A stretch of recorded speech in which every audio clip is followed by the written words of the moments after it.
Everybody, it's Leah from Ina Green Designs, and today I am going to show you how to make a beautiful corsage out of a tie. These lovely ties have come from Sue Ryder, which is my local charity shop, and it's based in Nottingham. So if you're in the area, pop down to Hockley and go and see the girls at Sue Ryder Vintage, because they have got a brilliant range. So what you're going to need is a tie, any design you like, choose one to match your outfit, a needle and thread to get started. And what I'm going to do is I'm going to add a brooch back that looks like this to the back of it. So it's got a crocodile clip and a brooch part on it, and you can see it's got a flat plate to glue it on. I'll show you the gluing in a minute, but we'll just get started on the rows. So there's one that I've made earlier in good Blue Peter fashion. Right, so what you're going to do is you're going to start at the thin end of the tie, and you're just going to start rolling it up into a sausage, basically. And keep it nice and tight at the beginning, because this is going to form the middle of your rows. You see that? Okay, once you've got a bit of a sausage in the middle, you can make that as big or as little as you like. Okay, let's do a bit bigger there. We're going to start folding it, and so you start by folding away from the middle of the rows like that at an angle. Can you see? There we go. And then we're going to twist that round a little bit, and this will start, I'm going to fold again there, to form the shape of your flower. So you'll see that the tie is starting to open out a bit, and these are where you've put your folds. So this isn't easy to start with, so don't feel bad if you have to unravel it and try again, unravel it and try again. I still do them where I think, my goodness, that looks like a dog's dinner, I'm going to start again. But you will get it, and when you do, you will be really, really pleased with the result. I did a workshop with my lovely friend Lucy Pockets down at Sue Ryder making these, and pretty much everybody went, I'm not creative, I can't do things like that, but everyone came out with a flower they were really happy with. So here we go, we're folding away, and you just keep going round and round like this. There we go. And you can see the back bit, you end up with a pointy bit like this. We're going to sew through that later just to hold it all in place.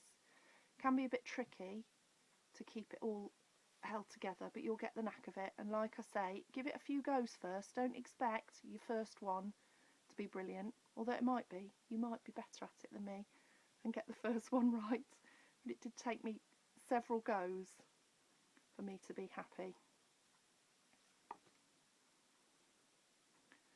There we go, and just you can alter the shape a bit as you go round by sort of twisting the middle bit, pushing it up here and there.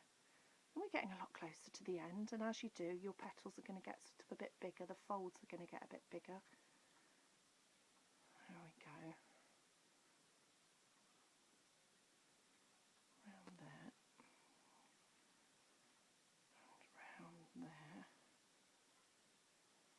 Okay, what we're going to do is we're going to leave this last bit here, because I'm going to show you how we deal with that afterwards. And if you're not happy with these labels, then what I do is I unpick them. So you just snip very, very carefully at where those stitches, and you'll be able to pull it out. But sometimes it's quite nice, some of the labels are really nice, particularly in the old vintage ones. It's quite nice to have them on there, because people won't realise it's a tie when you finish, so it's quite nice to leave a little bit of what the original tie.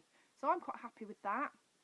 What I'm going to do now is I'm going to turn it over very carefully, try not to move it too much because I was happy with the shape, and get my needle and thread, and I'm just going to put some stitches through it.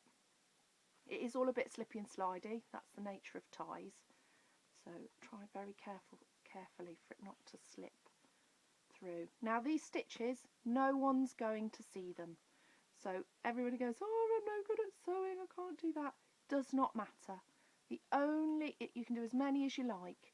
The only reason you're doing this is so it doesn't all sort of spring apart in the middle of your party, and you end up with a tie again.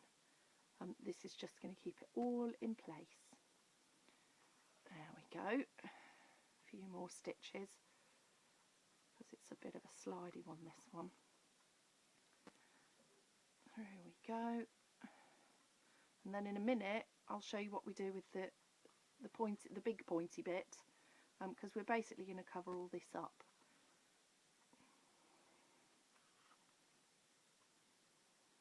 There we go.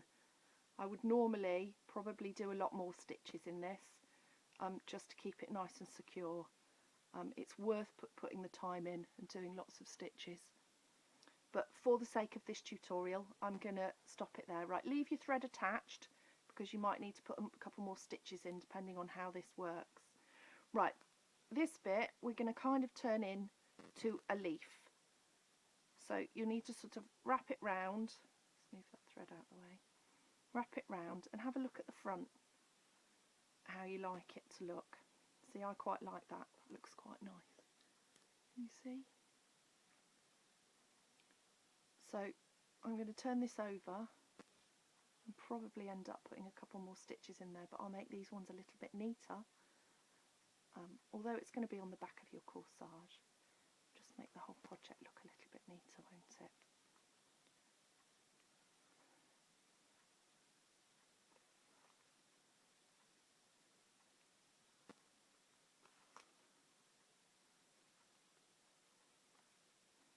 Right, there we go. I'm going to cut the thread off now.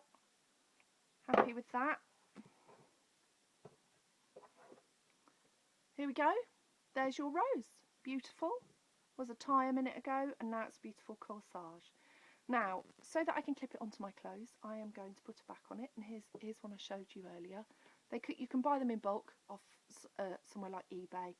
They often come from China, so will take a long time to arrive, but you will literally get a bag of about 100 for about £2. You can just get the crocodile clips or the brooch back separately, or you could just use a normal safety pin and you can sew those on really easily. So you'll probably be able to make this with things you've got around your house. I just quite like these because it gives you the option of clipping it in your hair or clipping it on your cardigan or your bag or whatever you like. Now, I prefer using the hot glue just because it's quick and easy, but you could use this glue, which is one I like. I think a lot of dancers and things use it for rhinestones and things on costumes, and that's quite good, but it's messier and it takes a lot longer to dry, whereas the hot glue gun's pretty instant. So here we go. I've got hot glue here, so I'm going to put a blob on here like this. Very hot. Don't get it on your fingers because it burns. And then we're just going to plop this on the back, squash it down so it's nice and secure, and then we're going to leave that to dry. And there we go. Thank you for watching today. I hope you enjoy making your old ties into rose corsages. Love to see some pictures, so please share them, and keep your eyes peeled for more tutorials. This is my first ever one, and I will be doing some more. There we go, it's fallen off. I shouldn't have turned that over, should I? Okay, I will speak to you soon. Thanks for watching.